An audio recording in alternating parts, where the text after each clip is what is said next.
Mesdames et Messieurs les journalistes, en ma qualité de membre du bureau de l'Assemblée nationale, chargé de suivre le dossier de l'Assemblée nationale au Conseil d'État, je suis chargé par le bureau de faire une mise au point sur l'état de la question.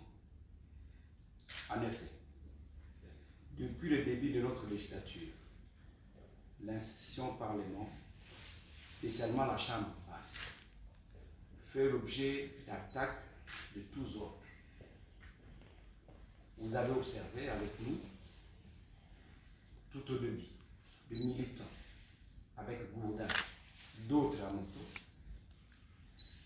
appartenant à une obédience bien connue, ont attaqué le Parlement sans motif et ont violé l'enceinte du Parlement, porté de coups sur les députés et vandalisé les bâtiments et les matériels à 2 reprises. Vous avez aussi observé l'ignition de certains parquets et cours dans les actes de fonctionnement normal de l'Assemblée nationale, à méconnaissance de la Constitution et des lois de la République.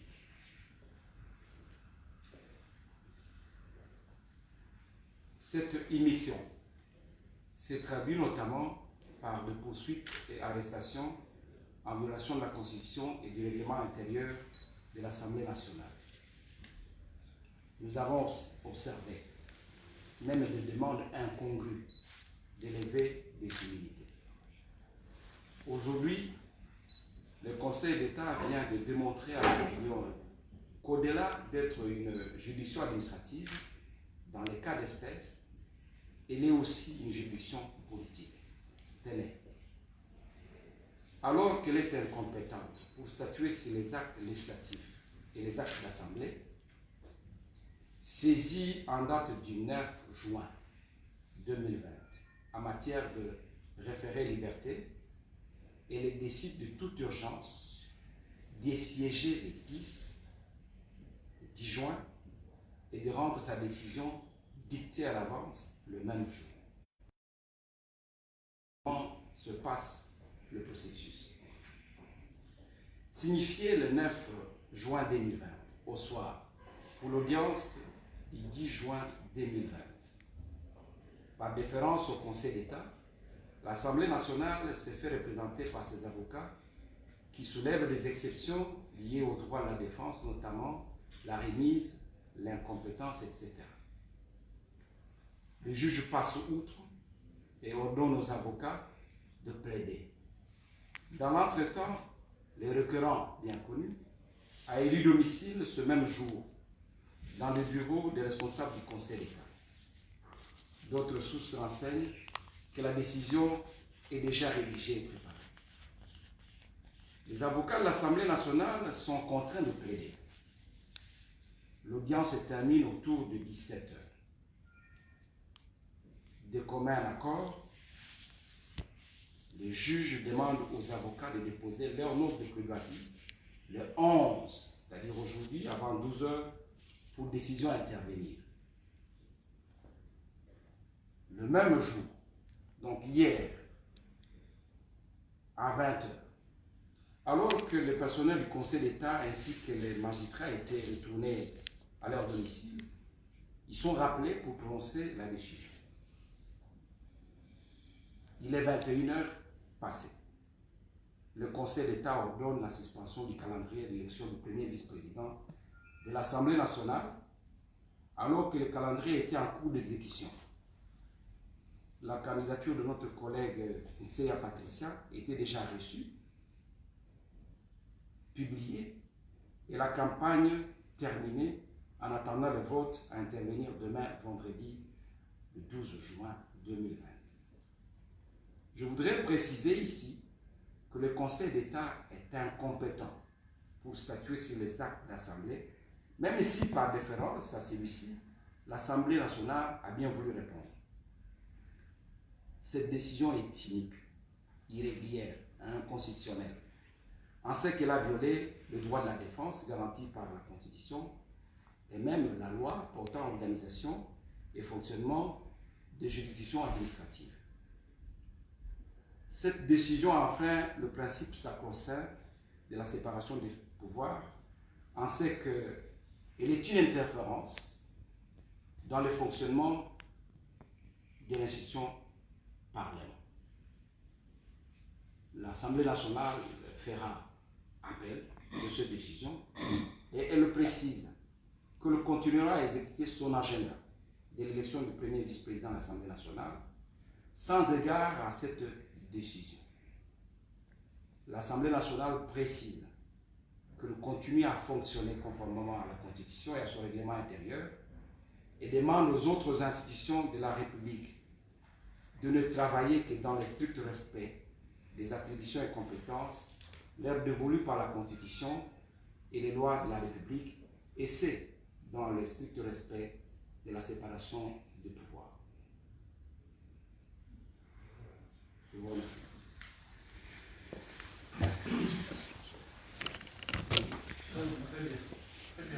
Monsieur le vice-président, vous pouvez recevoir quelques petites questions? Bien entendu, oui.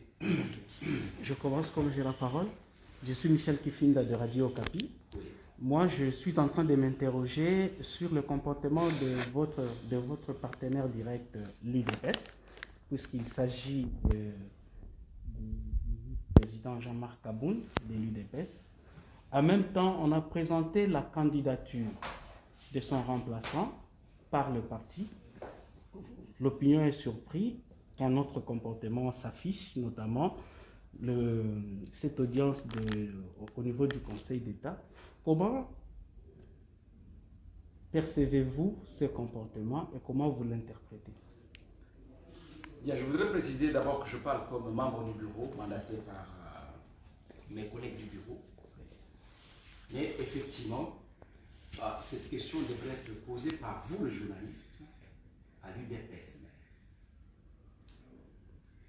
D'une part, on présente une candidature à l'élection du vice-président de l'Assemblée nationale. La candidature est proclamée reçue, affichée, la campagne est terminée, ou en tout cas est en cours. D'autre part, un membre de l'UDPS, et pas le moindre, une autorité, introduit un recours en vue de paralyser l'élection de sa collègue. Il y a une certaine ambiguïté que nous ne parvenons pas à nous expliquer. Donc, il leur appartient à s'expliquer là-dessus. Mais évidemment, l'opinion peut se poser beaucoup de questions. Qu'est-ce qui se passe de ce côté? Puisque cette décision, vous dites qu'elle est... Je suis Rachel Kitita de Actu 30. Puisque vous dites que cette décision est irrégulière, alors selon vous, pourquoi la Cour a décidé ainsi? Est-ce qu'il ne s'agit pas d'une exception à la règle? Ce n'est même pas une exception à la règle. C'est une méconnaissance des droits de la défense garantie par la Constitution et les lois de la République.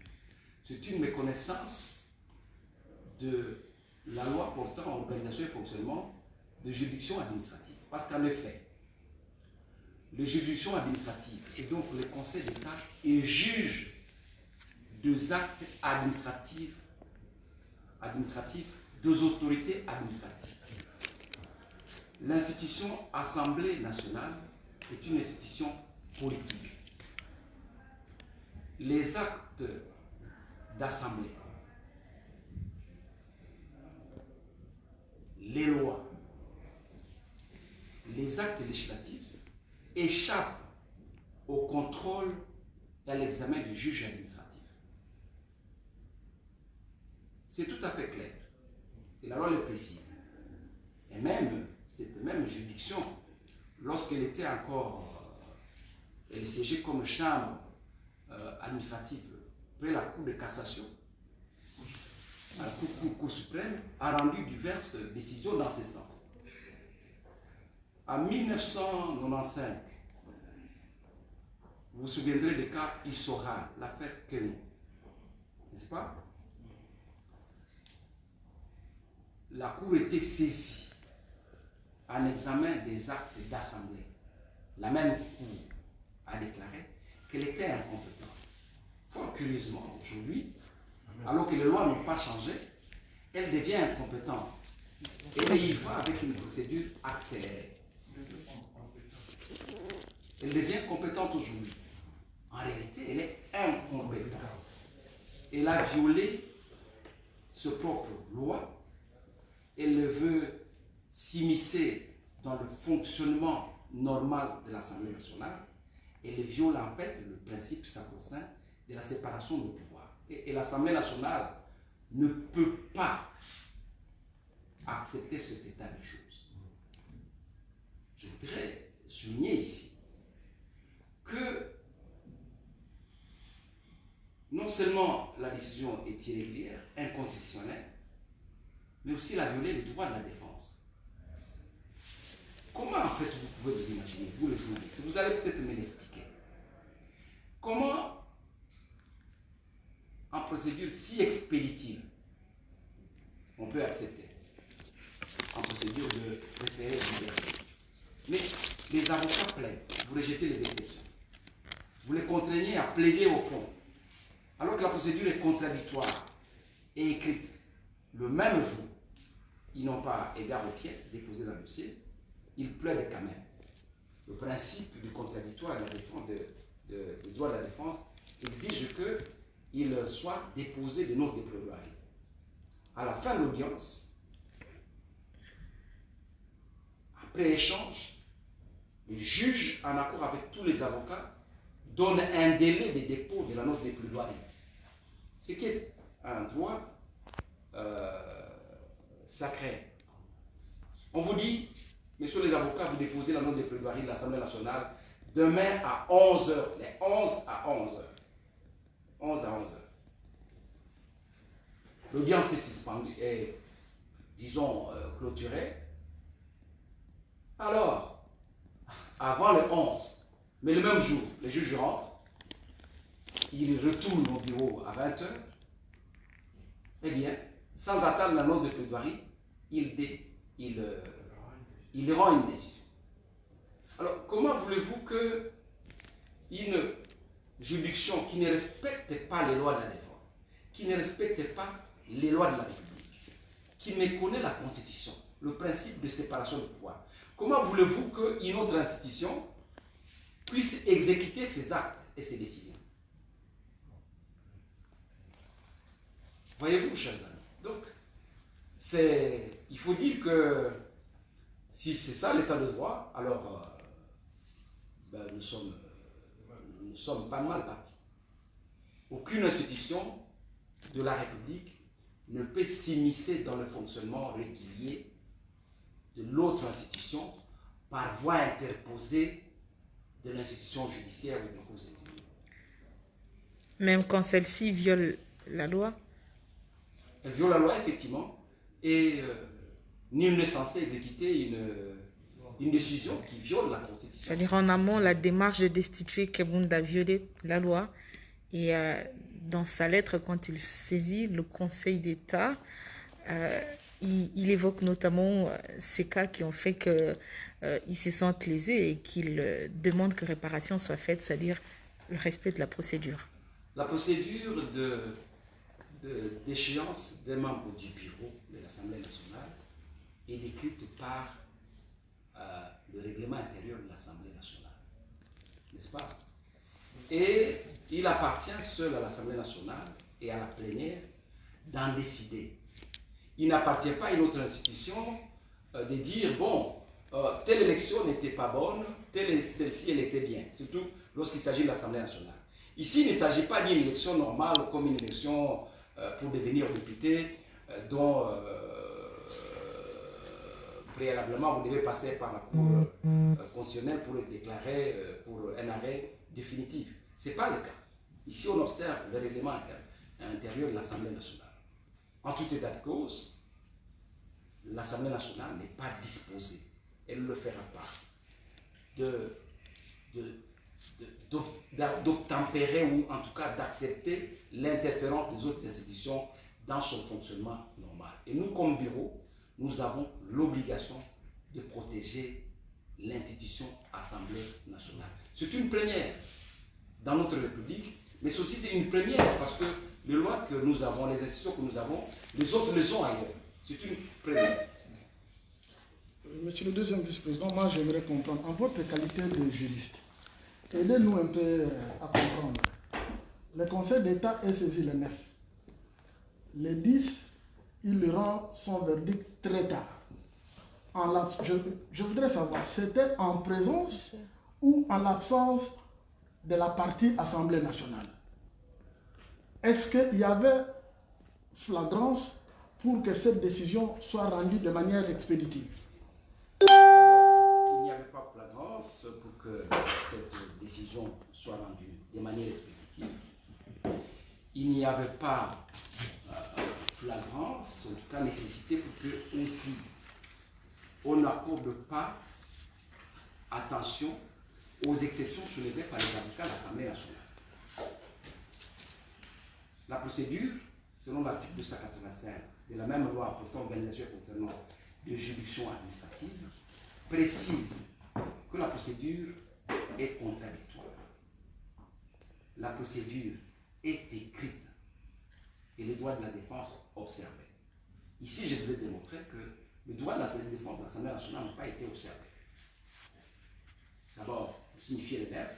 On ne vous donne pas le temps de vous constituer même des conseils, de rassembler le dossier. Le matin, vous devez vous retrouver au Conseil d'État à 9 h avec des avocats qui n'ont même pas découvert les pièces déposées par l'autre partie dans le dossier. On vous exige de plaider. Vous soulevez les exceptions, eh bien, le juge refuse. Le fait de refuser les exceptions, d'accéder aux exceptions, c'est une méconnaissance, c'est un déni de justice en réalité. On vous exige de plaider. Parce que lorsque les avocats plaident, ils déposent aussi une note écrite. Parce que la procédure est écrite aussi. Le tribunal et les avocats conviennent que les avocats déposent la note le lendemain avant 12 h. Mais le même jour après que les avocats soient rentrés, à 22 h, comme s'il y avait vraiment urgence, la Cour prononce. Je pense que ça choque tout intellectuel, ce comportement. Je ne parle même pas des juristes. Ça choque. Ça choque. Et lorsque vous revenez aux incidents passés, l'émission de certains parquets et cours dans l'organisation, dans le fonctionnement même de l'Assemblée nationale et du Sénat, vous dites, mais il y a des attaques programmées. Il y a des attaques programmées. Savez-vous que le parlementaire, il est couvert par ce qu'on appelle une irresponsabilité pénale par rapport aux actes qu'il pose dans ses fonctions en tant que parlementaire. Ça veut dire que ces actes ne sont pas poursuivables et lui-même ne peut pas être poursuivi. Mais au-delà de ça, il y a les immunités du parlementaire. Avant de le poursuivre dans les actes, pour les actes posés en dehors de ses fonctions de parlementaire, il faut une conditionnalité. Solliciter à l'Assemblée nationale, à la plénière, la levée des immunités, ou alors, n'est-ce pas, lorsque l'Assemblée nationale est en vacances, solliciter auprès du bureau. Ça ne veut pas dire que les députés, il ne peut pas être poursuivi. Mais dans le cas d'espèce, voici ce que la Constitution lui garantit. C'est pour protéger sa fonction. Mais qu'est-ce qu'on a vu? Les députés, n'est-ce pas, qui sont arrêtés comme ça, en culotte, pour des faits commis dans ses fonctions de parlementaire, mais aussi de faits passés qui ne nécessitent pas une urgence. Nous avons vu des demandes d'élevée d'immunité contre un président du Sénat pour des propos et des cas qui rentrent dans le fonctionnement normal de l'Assemblée nationale. Ici, il y a des invectives, vous nous voyez tout le jour. nous nous faisons des invectives entre nous, n'est-ce pas? On se tient deux fois aux habits. Mais est-ce que vous avez déjà vu par le passé les magistrats venir dire, bon, vous avez touché sur le président, le vice-président de l'Assemblée nationale, Balamagé, et donc je vous poursuis? Non. Non. Il y a une séparation de pouvoir des institutions. Donc, c'est cela que nous, le bureau, nous voulons protéger. Nous respectons les autres institutions dans leur fonctionnement et nous ne voulons pas nous y mixer dans leur fonctionnement. Séparation de pouvoir exige. Mais nous exigeons aussi que les autres institutions cessent d'instrumentaliser les autres institutions pour s'immiscer dans le fonctionnement de l'Assemblée nationale. Tous ces actes participent à une politique de déstabiliser l'institution Parlement en réalité. Élisée Audiard, Congo RDC sur cette procédée. Juste une petite préoccupation que vous avez déjà semblé explorer dans votre communication, c'est par rapport à ce qui va se passer demain. Il y aura élection au poste de deuxième vice-président, oui ou non? Premier vice-président, oui ou non? Bien, je vous ai dit dans mon propos introductif que l'Assemblée nationale va poursuivre son agenda d'élection de son premier vice-président. Parce qu'en réalité, l'ancien premier vice-président a été déchu. Nous allons poursuivre l'agenda d'installation de l'élection, de l'installation du premier vice-président de l'Assemblée nationale sans les embâches.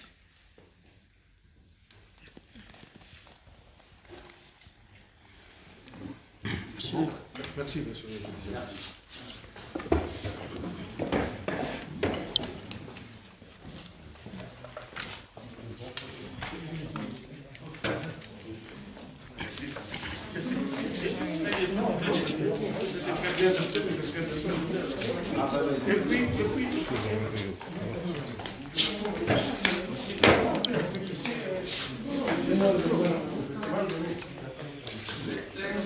J'ai fait quelques corrections.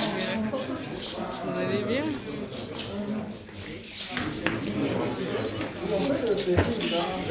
Je vais demander que ma secrétaire.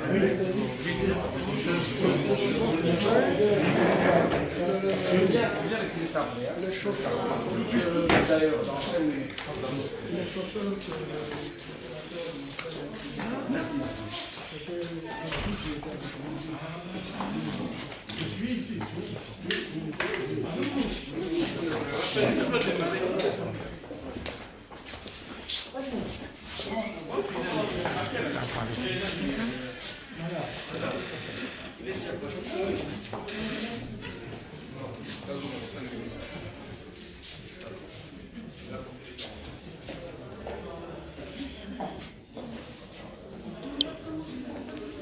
Vous avez suivi là.